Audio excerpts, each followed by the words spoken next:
Ô, Bruno, e uma pergunta que eu preciso te fazer, senão o meu roteirista me mata, o Ruiz. Com essa questão de tanto dinheiro sendo impresso, tanto nos Estados Unidos como aqui no Brasil, enfim, qual o futuro do dinheiro? E se você acredita que realmente as criptomoedas chegaram para ficar e vão tomar o lugar, digamos aí, do real, do dólar, enfim. Bom, eu acho que o futuro, e isso a gente pode falar até pegando o passado do dinheiro, é essa continuação de uma inflação ao longo do tempo. Isso não é mistério para ninguém, a gente pega, entra no site do Banco Central, tá lá, público, bem às claras, na página principal. Meta de inflação, 3,75%. Para o ano que vem, 3,5%. E eles são muito bons em bater essa meta, né? Porque estamos em 10% agora, pegando IPCA, e para o ano que vem já se projeta uma inflação também, quase batendo no que eles chamam de teto da meta. Porque eles botam uma meta de 3,5% e só 1,5 ponto de tolerância para cima ou para baixo, ou seja, uma tolerância de quase 50%. É. E mesmo assim eles ultrapassam isso. Então não é mistério o que vai acontecer com o dinheiro, quando eu digo dinheiro, essa moeda fiduciária, né? Que é a moeda que o governo cria e ela não tem um lastro já há muito tempo, baseada apenas em confiança, né? Em fidúcia, que é a palavra para confiança em latim. Então isso vai continuar, é uma tendência. E aqui no Brasil mais forte do que em outras partes do mundo. O Plano Real, ele é um piscar de olhos que deu certo, e um certo bem relativo, dentro de uma história monetária de absoluta destruição do dinheiro. Se a gente pega o dinheiro dos Estados Unidos, por exemplo, você vê lá nas notas, né, é presidente, é o Benjamin Franklin, né, caras que participaram do começo daquela república. Aqui as nossas notas são animais. Por que são animais no Plano Real?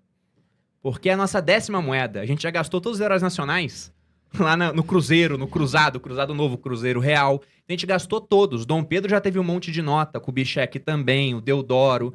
Então, quando chegou no Real, o pessoal até brincava. Ó, já usamos tantos heróis nacionais que vai ter que ser animal agora. E acabou que foi mesmo.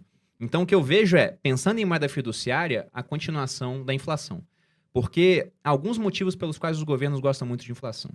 O primeiro deles é que a inflação ela rouba do poupador para ajudar o endividado. E governos no mundo são os principais endividados hoje. Então você pega vários países desenvolvidos que devem 200% do PIB, é o caso do Japão, mais de 100%, caso da Itália, dos Estados Unidos. Nos emergentes, a média é dever 60%, o Brasil está entre 80% e 90% do PIB. Então é muito endividado. E o outro ponto também é que a inflação vira uma espécie de imposto do qual fica muito difícil fugir, principalmente o pobre, né?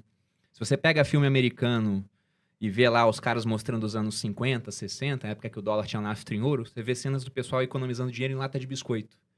Por quê? Porque quase não tinha inflação quando havia um lastro ouro. Hoje, como você tem uma inflação constante, e o sucesso é quando a inflação constante é baixa, né?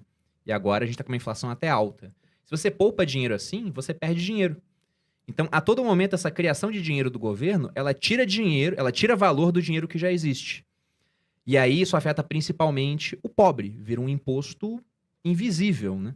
Aliás, até visível, porque ele vê o preço das coisas aumentando em comparação com o valor do dinheiro e ele não consegue fugir daquilo. A gente que tem mais dinheiro consegue investir e aí as ações, os imóveis, esse tipo de ativo tende a pelo menos acompanhar a inflação.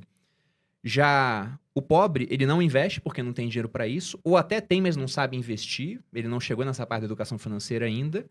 E como boa parte do que ele tem, ele gasta para consumir mensalmente, esse aumento de preço no mercado, ele é horrível para ele. O rico sente pouco, porque consome uma parte menor do que ele ganha. A classe média sente um pouco mais, mas ainda consegue investir uma partezinha para contrabalançar. Ainda tem o seu imóvel, que vai aumentando de preço. O pobre não, ele não tem investimento e gasta tudo com consumo, com preços cada vez mais altos. Então essa tendência ela vai continuar. E aí o pessoal fala, poxa, você é muito otimista com Bitcoin. Mas talvez eu não seja otimista com Bitcoin. Eu sou apenas pessimista com a trajetória das moedas fiduciárias. Então eu não sei o que vai acontecer com o Bitcoin também. Eu não sei se ele ou outras criptomoedas serão usadas de fato como dinheiro, né? Realmente como meio de troca, como uma unidade de conta, a ponto das pessoas verem a água e falar, isso aqui custa 0,00001 Bitcoin. Expressando realmente, ou fazendo contratos. Você pagando o teu roteirista, olha, eu vou te pagar 0,0005 bitcoins por ano. Que eu acho uma péssima ideia, né? Porque você fecha um contrato agora, o Bitcoin está num valor, depois de 2 anos está 10 vezes maior ali o valor. Ou pode estar muito menor também, o que vai ser ruim para ele. Eu não sei se isso vai acontecer. Na minha opinião, o uso que já está se delineando para o Bitcoin é como uma reserva de valor, que é uma das funções da moeda, mas é apenas uma de 3 funções. Então, por que eu acho que essa função ela vai permanecer? Porque a todo momento a gente vê que seria muito útil as pessoas terem algum tipo de reserva que os governos não possam mexer.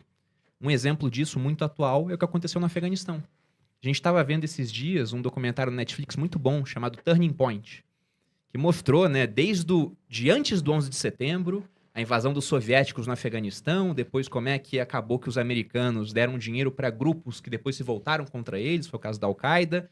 Aí veio 11 de setembro, veio as invasões Afeganistão e Iraque, até os dias de hoje. Eles chegaram muito próximos da data da desocupação do exército americano do Afeganistão. E aí você via até a entrevista com o exército afegão e as pessoas falando, os militares, né? Tanto homem quanto mulher, falando, não, os Estados Unidos vão embora, mas a gente tá treinado, a gente vai dar conta. E logo depois, né, até botaram lá, né, falando, tantos dias depois, o Afeganistão foi novamente dominado pelo Talibã. E o Talibã, quando dominou o Afeganistão, travou o sistema bancário.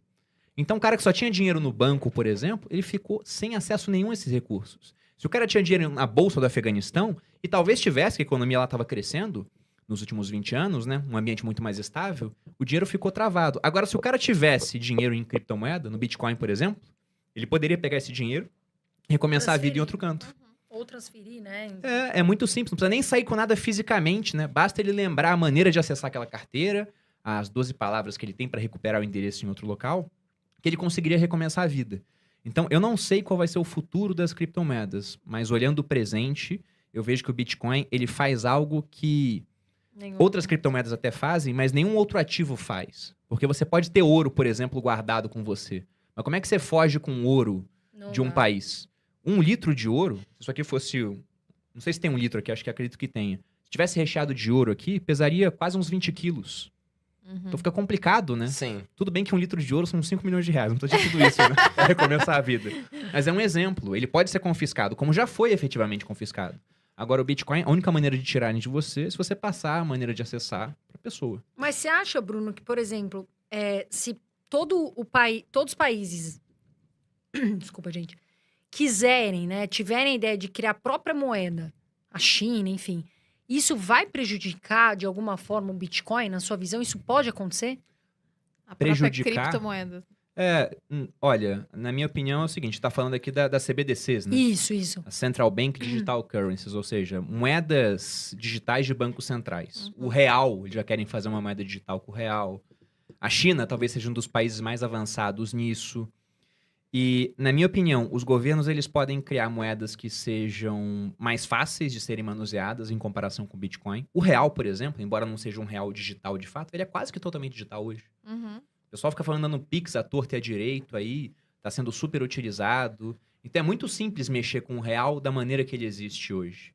As transferências são mais rápidas do que com Bitcoin. O Pix é instantâneo. Uma transferência com Bitcoin vai demorar no mínimo 10 minutos para cair, se você for usar a rede normalmente. Sim. Então é mais fácil, é mais rápido, é mais estável.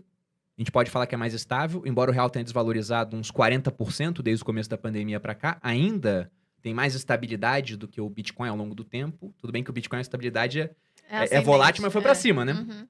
Mas, em todo caso, todo banco central pode fazer isso. Criar uma moeda mais simples, mais rápida e mais estável. Eles só não conseguem fazer uma coisa. Criar uma moeda que não dependa de governo. Porque eles são bancos centrais. Eles vão controlar de alguma forma. Então, por conta disso, eu não vejo essas moedas digitais de bancos centrais como uma ameaça.